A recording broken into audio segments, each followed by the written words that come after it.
Hi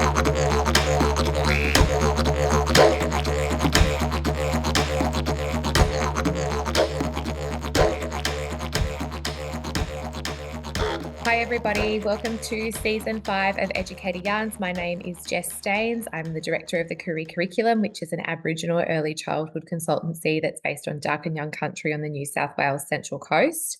We offer professional development for early childhood educators through webinars, retreats, events and in-services.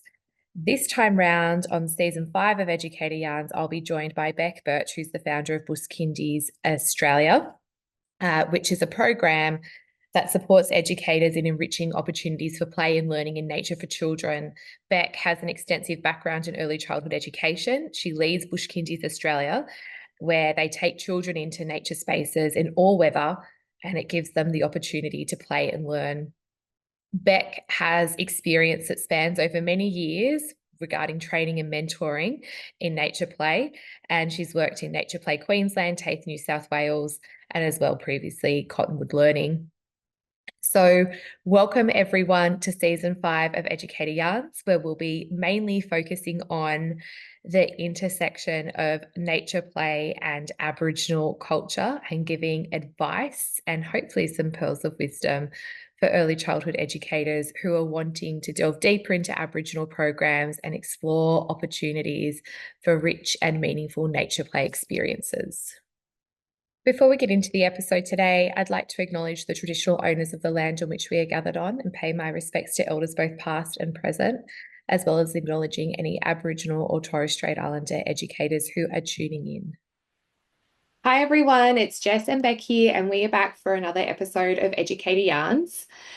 Something new that we've done is that we've introduced a phone number to the podcast where educators can dial in and answer questions about Aboriginal programs, nature, play, sustainability, on-country learning, and we will do our best to answer. The reason that we've done this is that we really want to make sure that the content that we're making is interesting for you and relevant to what it is that you're wanting to know.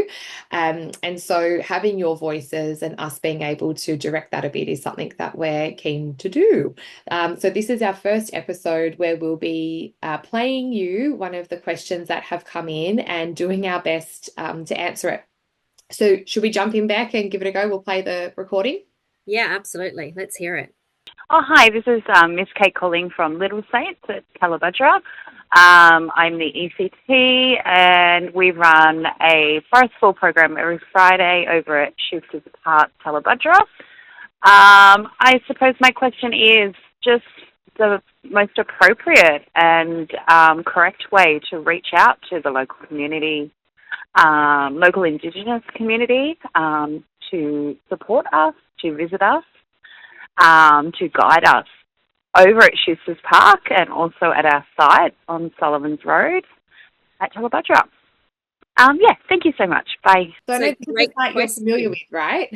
You know this. Yeah, this is a beautiful early learning centre on southern Gold Coast. Not only do they have an amazing playground space with lots of nature immersion there, even a creek bed running through the middle of it, but they have a very established bush kindy forest school program with a park space just across the road and a little bit of a walk down. And they explore the mangroves, and there's eucalypt forest, and they explore the water. So it's a beautiful program and a great question. I think when we're yarning about connecting with community, it's not so straightforward. This is my thing. And I say it all the time, is that we get emails and phone calls asking people to connect them with elders or with language custodians or whatever it might be. And I don't ever want to be a switchboard operator. But the other reason that we won't give people direct contacts is because if I've not worked with you directly, I don't know your integrity or if you're a culturally safe service, because I've had some real doozy experiences myself going to services that I'm not aware of. So, and then that comes back on me because I've put the person in contact with them.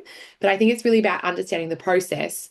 And we say the saying all the time, but if you give a man a fish, you'll feed him for a day. But if you teach a man to fish, they'll never go hungry again. And I stand by that with everything that we do, is that it's not about giving you the answer, but guiding you to find that and make that connection for yourself. But the bit that's missing here is the why. Like, why are you wanting to make that connection in the first place? Because that really then determines who is best placed to support you, and then how you would go about making that connection. Wouldn't you say, Bec? Absolutely. And I think most early learning educators want to make those connection, and the why can even stem back from their reflections from our quality standards and our curriculum framework. It talks very much about building those relationships and connections and interweaving those perspectives into our curriculum. So on that general sense, it's there, but it's, yes, specifically why particular programs. And so if this is a Bush Kindy program, why is it that we want somebody to come and visit that space? And, is it already happening in the early learning service? And I think that's a really good one for everybody to think about is, what connections, what relationships have we made to make that visible and evident every day in our everyday practice? And then also extend that when we do go out on these excursions in Bush Kindy programs, when we are playing and learning on country. Yeah. So I think the whys could be is that you're wanting to know more about Aboriginal language, or you're wanting to establish a bush type of garden, or you want to know about sacred sites or the local history. It could be that you're wanting to know about Aboriginal ways of knowing, being and doing, or how to embed Aboriginal perspectives in your program. But all of those things are then a different who, it's not necessarily the same person that does all of those things, because there's a big difference between an elder and an early childhood consultant. There are some things that I am happy to guide educators on, but part of my cultural integrity is that I need to make really sure that this is my role and this is the lane that I stay in, because when I step outside of that, that's when I get in trouble from my community and Aboriginal communities that I work in, because they're like, well, you're not the one that should be answering that, and that's not your knowledge to share. Even if it's something that I'm aware of and it's knowledge that's been shared with me, it's not mine to then pass on to other people. And that's part of our cultural process and integrity, I guess. I keep using that word integrity, but it's a really important thing. So my brother, Josh, used to have a dance group for many years. It was called the Yammer Boys. And he would go and visit different places and do dances. And then people would say, well, can we do these dances with our children or students? And Josh wasn't able to give them that permission, because even though the dances had been shared with him and he had permission to go out and share them, that he's not the custodian of them, and it wasn't his to give or to pass on to other people. So that's something that I guess we're mindful of, is that we can share our experiences to an extent to a certain space, and then we have to refer to other people or guide them elsewhere. So making really sure that, I guess, when you are connecting with someone, that you're not just any Aboriginal person that's out there, but it's the right person for what it is that you're looking for. And in some cases that you have done your due diligence and you're aware that they have been endorsed by community to be working with you in the space and in the role that they are. And not everyone is the knowledge expert in every topic, just as you as I. And so, yeah, it might be connecting with somebody local that does have that knowledge about native flora and fauna on that particular site. And so, if we're able to connect with someone, and for example, in that Little Saints at that particular park, they might be able to share about the different birds and if there's significance there, if they're often there's koalas at that site, and there's possums, there's lizards, there's a lot of snakes at that site. So, there may be somebody that has that particular knowledge, but not necessarily knowledge in other areas that might be around local stories and the history, or even the language. So, yeah, definitely agree with you there, really connecting with the right people for what you're wanting to add to your program in your Bush Kindy program. And I know with your programs, you've worked with Uncle Frank and Uncle Alan, as well as other people, but they've been really pivotal and influential on the services that you deliver and in your cultural journey that you've been on. How did you go about making connections yourself? What was your process like? Yeah, I think it's quite extensive and many faceted. I think it's not like sometimes when we're going to contract another particular service of send an email or book something online. I think it really starts with those connections in your community and building up those relationships. So, looking at what's in your community. Are there community events? Are there network meetings? New South Wales and Queensland, and each state is a little bit different how they navigate those. But there are often community meetings where you can come to, and even for us, we were contributing to some of those network meetings, or contributing to the events, or holding a stall and doing those things. And over those times, I've met different elders and got to know them. I guess for me, that core principle of making sure it's a real reciprocal relationship, and how we can support people, whether they've got their businesses that we can then contract so that there's financial contributions, really making sure that it's a respectful relationship and connection. A lot of yarning and a lot of cups of tea, I find, have really helped me build those connections. Sometimes that's just been a walk in the bush, particularly with Uncle Frank. I've spent lots of times just walking in his local area, having cups of teas, having chats, getting to know him as a person and his family and his mob. And, that's really made me understand about his knowledge and what he was hoping to share with the community. And then we've been able to work together to collaborate and share that to a wider community. So I think the key there is always building those relationships, but there's a lot of different, there's no stock standard one community event or network group in each town, but they're there. You just have to spend some time investing to look for them. And, even if it's reaching out to the council to start with and chatting to they often have an Aboriginal liaison officer. There might be one at the local school. There might be a cultural group. It might be a Facebook group. It might be just a community organisation that you can go and visit, like the information centres. So I think it's about taking that extra mile, taking that step, going and walking out and out of your centre, going connecting with these people and meeting people face to face. I think that's the first point in starting these relationships and connections. And that leads to you meeting people along the way. And along the way, I've met different uncles, different aunties that then they're like, oh, my passion's art. And, I'd love to work with young children and share my passion of art. How can we work together? And then I've met somebody else's that is about language sharing. And he's like, well, this is my business. And, so then I showcase that to other services as well. So the more you are making these connections, relationships, those people that can contribute to your program in some way just naturally evolve, and you naturally connect with them and find ways to work with them. Hi everyone, I'm just jumping in quickly to remind you all that Bec and I have a series of upcoming events and workshops all throughout Queensland where we'll be yarning about the new ELF principles, Aboriginal and Torres Strait Islander perspectives and sustainability.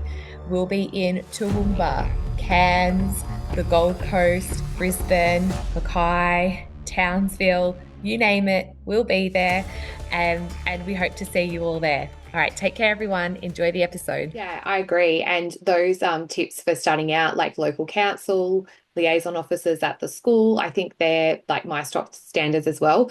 In addition to that, I would look at inclusion support, because part of their role is to help connect early learning services with services and organisations in their local community. And often they have stakeholders lists that they're able to sort of recommend and give you some guidance as to who's endorsed or who the consultative group is in your local area that you should be connecting with. So your inclusion support rep, or in this case, Inclusion Support Queensland, would be able to probably guide and make some recommendations there.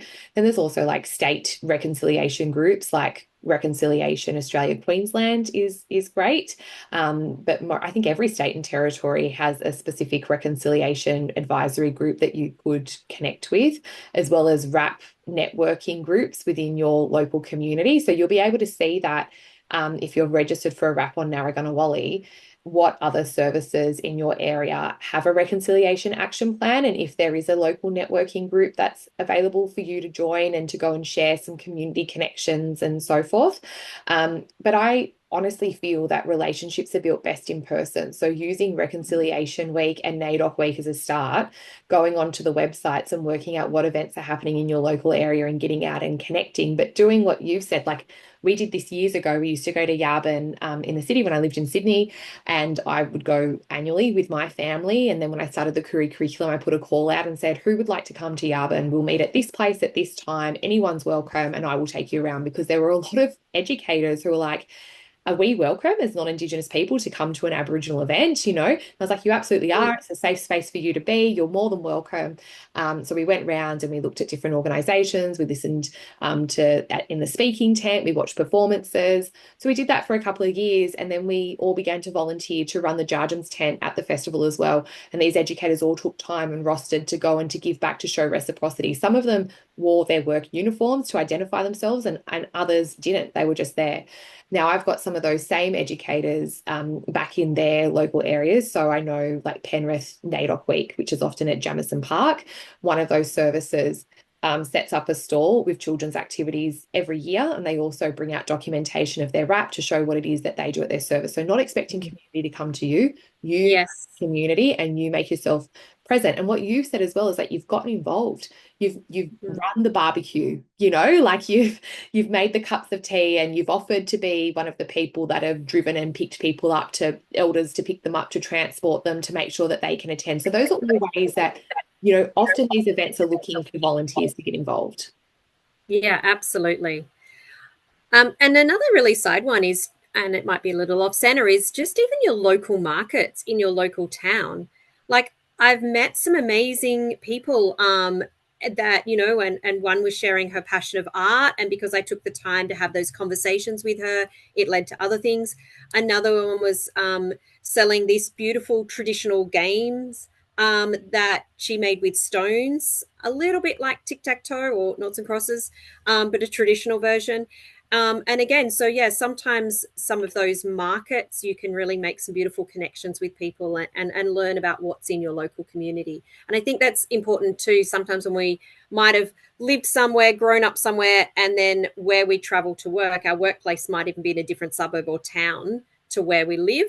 Kind of need to make that extra effort to go, well, who's in that suburb where we work in our learning centres or schools? Yeah, totally agree. I was just up at Armidale on the weekend. I had some educators come from Tamworth. We did 2 sessions whilst I was in Armidale, and we were talking about artists in the community. And there's this young girl. I feel like she's probably not even 12. Like, she's really, really young.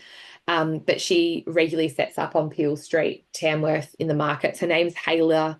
So it's Hayla's Ulawiri Creations. I'll tag her in the show notes of this. But her artwork is great. Like, not just like kid great, like really, really great. And I was like, so exactly that, going to markets and getting to know who's there and connecting. And everyone's like, oh, really? And I was like, yes, like she's right there. So go and have a chat. I think that's great. And we also use the Supply Nation database to work out what businesses and organizations are in your area. So that's also been helpful. But I kind of feel like there's the why you're wanting to connect, and then who you should be connecting with. But then it's also about going back a bit and making sure that your service is a culturally safe space for community to be coming into. And people sort of, I think they think, oh, like, yeah, like everybody's welcome. And often when I share these experiences that I have, people say, oh, I can't believe that happened to you and that exists and so forth. But this is really why I stopped. I used to refer people onto all the people that I knew. And this is one of the reasons that I stopped, because I've been treated so poorly and badly when I've gone to some early learning services. And it doesn't happen all the time, but like, recently I went to a centre and I always arrive, a little bit early to set up the technology, because there's nothing worse than when you're traveling somewhere far from home and your technology doesn't work. So just in case we need to come up with different plans and arrangements, I always get there early to check it out. But, you're sort of just showing down, popped in a room, and then the person that was with you completely disappears. The whole team's having dinner in the staff room. No one offers you a cup of water, a seat, a cup of tea, let alone a plate of dinner if you wanted it, And And I kind of just think, and then, they also then trickled in like 20 minutes after the session was supposed to start. And I kind of just think, like, why am I here? Like, why am I here? Because for me, if it was me, I would do it completely differently. I'd be like, oh, hi, it's so nice that you could come. Let me show you the service. This is where we are. This is what we do. These are some things that we're doing. Would you like a cup of tea? How far have you had to come? Here are the toilets if you need them. Do you need any help setting up the IT? Let me bring a seat. This is how the night's going to run. Like, then when they come in, the team comes in, you would introduce that person to people to make sure that they're welcome. And you kind of just feel really, I don't know, like obviously people remunerate you for your time, and that's one way that you show respect and reciprocity. But the other thing is that like respect is more than like how would you feel if you were going to a place to a group of straight like what would you like just anyone like how would you welcome someone into your space and then in these sessions it's always like, can you help us connect with community? And I'm like, no, sorry, I don't know anybody. I can't help you get good manners. I think it's a conversation that needs to be had within each center and planned about like, are we ready? Like, who is going to be that person that, has been making the connections or the relationships and is that person. So they also like haven't been liaising with one person, then rock up to a brand new service and like, oh, I don't know anyone here. That person that I was talking to for the last month isn't even here, or she's in a back room. Like for the service to really think about how are we going to support our visitors coming in to our program and what do they need and how can we do that respectfully and reciprocally.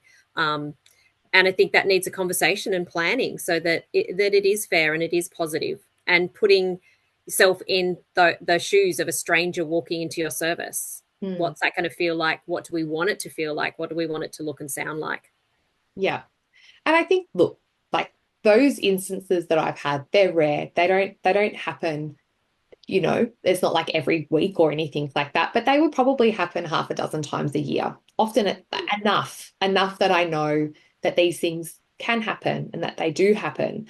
And, like once bitten, twice shy is probably a little bit how I feel. But then I've gone to services who are so beautiful, like, and just so grateful and so accommodating and, inspiring, and really people genuinely wanting to know and to learn and value you being there and just kind, and it's those services that, you just think, oh, like, you feel very close to them very quickly and you end up staying in touch and, they're really lovely experience. And I do love what I do, but it's one of the reasons why I think also looking at the history of it all, Bec, like for such a long time, it's like our culture was crap. We were crap. Nobody, it's all, Aboriginal people are less than. And then all of a sudden, really quickly, it's like, well, we want to celebrate you and learn from you. And can you educate us? And it's like, what happened? And I'm glad the shift is happening, but it's like, so, and then some community, they've had really positive experiences, but when they've had negative ones, we just sort of go, well, like, you people are gammon, like you're not really genuine, you're just ticking the box, you're just going through the process, and it just turns people right off, and some communities have had really negative experiences and it's been one person that's ruined it for the lot, Yeah. And then we have some amazing people that don't want to come and share knowledge or their passions with community groups because of that negative experience. And I think it's really important to have those conversations, if we're bringing someone into our programs as like, before they get there even is like, okay, we're going to be learning about flora and fauna. Would you like the session with the children out in the playground space, or would you like it inside because you've got books? Like, where do you want to start? And having those conversations so that it's comfortable right from the beginning and it's supportive, and they're going to, if they're talking about plants, is the best place of sitting on a mat inside at a group time, or is it actually outside in their garden or looking over the fence at the big eucalyptus gum tree? So I think having real conversations and planning and having that delegated person that's kind of responsible for making sure that everybody's going to get the best out of these connections. Yeah. And that's totally intimidating as well, that when you think about it, a lot of the community people that you're bringing in are not performers. They're not early childhood teachers or educators. And to have I've seen situations where it's like 60 children from multiple rooms have been brought up to sit in front of this person, in one room, and they're meant to somehow entertain and keep these massive group of children engaged. And some educators are good and they'll sit there and they'll help guide and facilitate that, and interact and, do, and others will just say, oh, like, we've got an hour of free time. I'm going to sit up the back and do my programming on my laptop while that person's there entertaining my kids, and you think about how intimidating that is, for somebody that's not got, early childhood experience or a background in that, and then to be put in those positions. And so Uncle Bobby, when I was working for, well, back then it was Marrickville Council, now it's in West, he used to come in and he's just come and chill out, just come and be like, have cups of tea. Children would come and just chat to him and he would tell them like stories. Like, well, we don't tell them that, they're only 3, but that it was great. Like, and it was just, I guess, our version of an intergenerational program. But like my dad would pick him up, my dad would take him home, like we made sure that there was, like, the transport was there, that there was an adult-sized chair, there was an educator that was probably always me, like with Uncle Bobby, that would sit there with him, and children would come and go from us, and there was no expectation of him to perform. It was just for him to be. That's it. Yeah. And that's, to me, the most genuine. Yeah, and I've seen some really amazing programs where that exact thing has happened, where elders have come in and it hasn't been about sitting in front of a mat of 60 children. It is been just being interweaved into the program, and they can wander around their playground space and share insights and have conversations. And it is really authentic. And I think it's so much more, puts people at ease. And then those programs are far more likely to be successful. And even I, as an early learning educator who has been trained, I not long ago was in a service and I had to share some information, and they're like, oh, we can put all the kids in one room. And I was like, you know what, I'd actually prefer if we could, I'll just do a small group and then I'll just repeat it. I'll go into the other room and do the other session. And it was great because that team were really just open to working with me. And it's about having those conversations with all of our visitors to, rather than, go, oh, they're only here for half an hour, dump 60. They might actually prefer just to have those informal chats or smaller groups and do it more often. Have you got questions about nature play, sustainability, or how to meaningfully include Aboriginal culture in your early childhood program? Call 0253 000 306 and leave a voice message for the Educator Yarns podcast. Bec Burch from Bush Kindy's Australia and Jessica Staines from the Koori curriculum will be answering your questions, offering practical advice, cultural guidance, and inspiring ideas to support your teaching and planning. Whether you're just starting out or looking to take your program deeper, your question could shape future episodes and support other educators across the country. Dial in today at 0253 000 306. Well, I don't know that we've answered Kate's question directly in the sense, but this is part of it, right? It's thinking through all of the things that go with connecting with community. Like, first, does our team value the importance of having community come in? Why are we wanting to connect with community? Do we have a budget to be able to remunerate people for their time? Do we understand that before someone comes in to deliver a service, that we might have to put some time and skin in the game by attending community events, developing that rapport, having a booth, volunteering our time to show that we are genuine and really valuing the importance of connecting with community in the first place. And then as you're doing that, developing a stakeholders list over a period of time and slowly identifying, well, who is the correct person to be reaching out to be engaging in this process? And then what will their time look like at your centre? Is it just going to be a one-off? Is it going to be ongoing? Is it going to be small groups of children? Is it going to be mentoring educators for them to then transfer that back regularly, daily with children? And then reflecting on that. How is it going? Is there anything that we need to change or modify? So those are sort of things that I think is part of the process, and it's slow. It's not quick. So if you guys are listening, sorry, Bec, you go. I was just going to add, the mentoring the educators is a really good one to think about, because sometimes we often think about, and we, put it in the box of incursions, bringing a visitor in, they're going to sit on the mat, share some information, do something with the kid, and at the end of the 45 minutes, that's all done. And yes, and we know educators are busy, very busy, and there's lots on their plate.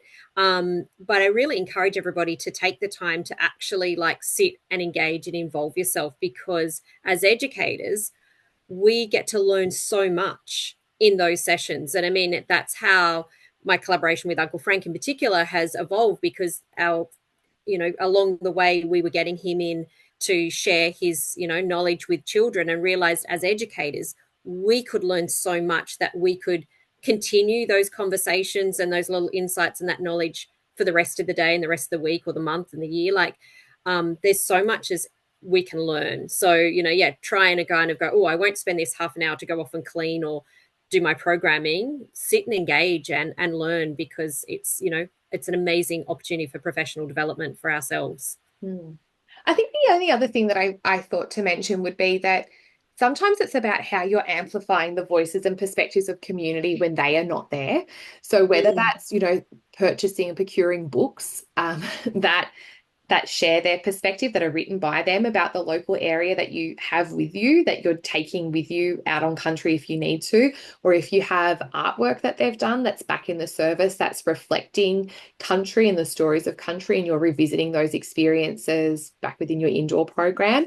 And then sometimes my dad, he was part of it was an oral histories project. So the stories about the history of our area had all been recorded.